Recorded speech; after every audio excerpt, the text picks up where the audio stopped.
Hello friends, আজকে তোমাদের জন্য কিছু টিপস নিয়ে এসেছি। যেই টিপসগুলো আমরা ফলো করলে কিন্তু সপ্তাহে অনেক কাজ কমে যাবে রান্নাঘরে, আর দ্রুত কাজ করতে পারবে। তো চলো প্রথমে শেয়ার করি লঙ্কা তো আমরা সবাই ফ্রিজে রাখি, এখন মোটামুটি সবারই আছে। তবে বোটা ছাড়িয়ে তো অবশ্যই রাখি, তবে লঙ্কার গায়ে না কিছু নোংরা থাকে, যেগুলো মানে আমরা কিছু পরিষ্কার করি না, সেগুলো এমনি রেখে দিই। তবে এরকম পরিষ্কার করে যদি একটু হালকা সর্ষের তেল লঙ্কাগুলো গায়ে মাখিয়ে রেখে তুমি যদি কিছুতে রেখে দাও, তাহলে দেখবে ফ্রিজে এমনি সময় তুমি যেই লঙ্কাগুলো রেখেছো তার থেকে আরও বেটার থাকে। কেননা আমি দেখেছি জল ফ্রিজে থাকলে একটু জল জল হয়ে যায়, তার জন্য কিন্তু অনেক লঙ্কা একটু নষ্ট হয়ে যায়। বাট এটা করলে হবে না। তারপরে চলে আদা। এটা কিন্তু আমাদের নিত্য প্রয়োজনীয় জিনিস, প্রতিদিনই প্রায় লাগে, নিরামিষ বলো আমিষ বলো। এটা কিন্তু ওই ফ্রিজ থেকে বের করে বা যেখানেই রাখো, ফ্রিজ না থাকলে সেটাকে কেটে ছুলে যেইটুকু লাগবে সেটুকু কিন্তু অনেকটা টাইম নেয়। তো আমি একদিন সপ্তাহে কী করি, সপ্তাহে কি 3-4 দিন অন্তর অন্তর যেরকম যখন হয় তখন কি করি, এরকম ছোট ছোট করে ছাড়িয়ে রেখে দিই। তাহলে কি হয়, আমার অনেকটা টাইম বেঁচে যায় আর জিনিস নষ্টও হয় না। তোমার যেইটুকু লাগবে তুমি সেইটুকুই তখন নিয়ে আসতে পারবে। আর আমি এরকম একটা কৌটোতে ভরে রেখে দিই, তাহলে আমার সুবিধা হয়। আর কি বলো তো, কেউ চাইলে পেস্ট করেও রাখতে পারো, যারা অফিসে যাও বা যাদের আরও তাড়াতাড়ি কাজের প্রয়োজন। কিন্তু আমি পেস্ট করে রাখা পছন্দ করি না, তাই রাখি না। তারপরে চলে আসি নাম্বার রসুন, যেটা আমাদের ছাড়াতে কিন্তু ভীষণ বিরক্তিকর ব্যাপার। এটা কিন্তু ছাড়াতে অনেকটাই টাইম লাগে, আর এটা কিন্তু আমরা মাঝে মধ্যেই খাই। এটা যদি এইভাবে তুমি একটু গরম জলে কিছুক্ষণ 5-10 মিনিট রেখে দাও, তারপরে সেগুলো যদি একটু টাইম নিয়ে ছোকলা ছাড়াও, দেখো কি সুন্দর ছোকলাগুলো সব ছেড়ে গেছে। তো এই রসুনগুলো যদি তুমি এইভাবে ছাড়িয়ে রাখো, তাহলে কিন্তু এটা ভীষণ কাজে দেয়। তাহলে তোমার রান্নাটা অনেক তাড়াতাড়ি হয়ে যাবে।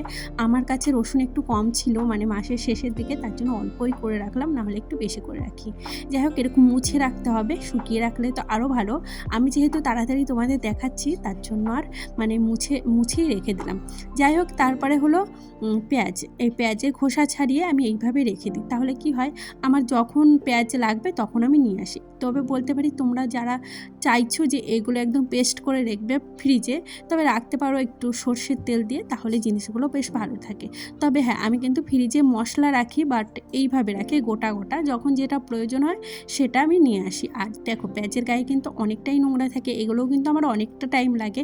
তো আমার মশলার ঝামেলা করতে হয় না যদি আমি এইভাবে রাখি। আর কি কি রান্নাবো আগের থেকেই ঠিক করে রাখি, আর যখন যেটা প্রয়োজন হয় আমি সেইভাবে নিয়ে নিই। তারপরে চলে আসি লঙ্কা। এটা আমি সারাদিন রোদে ভালো করে শুকিয়েছি। আর লঙ্কার গুঁড়ি অনেকেই খাও, আমি বলবো যে লঙ্কার গুঁড়ি না খেয়ে যদি বাড়িতে এরকম সপ্তাহে একদিন পেস্ট করে নাও, তাহলে কিন্তু ভীষণ উপকার স্বাস্থ্যের পক্ষে, আর তোমার অনেকটা কাজও বেঁচে যাবে। কি বলো তো, এই লঙ্কা বাটাটাও অনেকটা টাইম নেয়, আর তার জন্য আমি এইভাবে লঙ্কা পেস্ট করে রাখি। আর জিরে, এটা জানো তো বাড়তে আমাদের অনেক টাইম নেয়, আর অনেকটাই কষ্টকর ব্যাপার এটা। তবে হ্যাঁ, মাঝে মধ্যে জিরে আমি পেটে খাই। তবে এটা আমি ধুয়ে রোদে দিয়েছিলাম, তারপরে একটু কড়াইয়ে ঢেলে নিলাম যাতে ভালো করে মিক্সিটা হয়।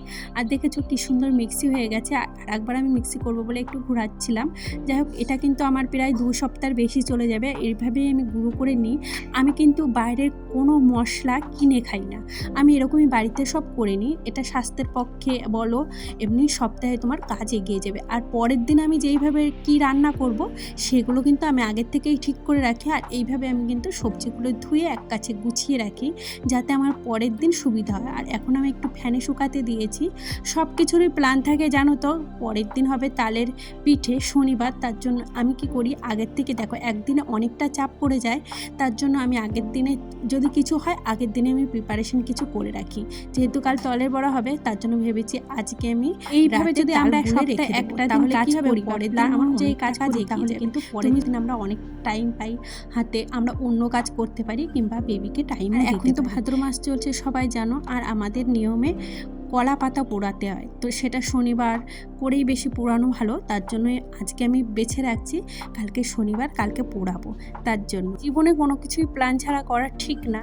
তাই আমি মনে করি সমস্ত কাজ কিন্তু আমরা যদি এইভাবে ঠিকঠাকভাবে করি, তাহলে কি সব কিছু মেনটেন করা যায়। যাই হোক, আজকে ভিডিওটা কেমন লাগলো প্লিজ জানিও, আর একটা কমেন্ট করে যেও, তাহলে আমার ভীষণ ভালো লাগবে। তো দেখা হচ্ছে নেক্সট ভিডিওতে। আজকের মতো টাটা।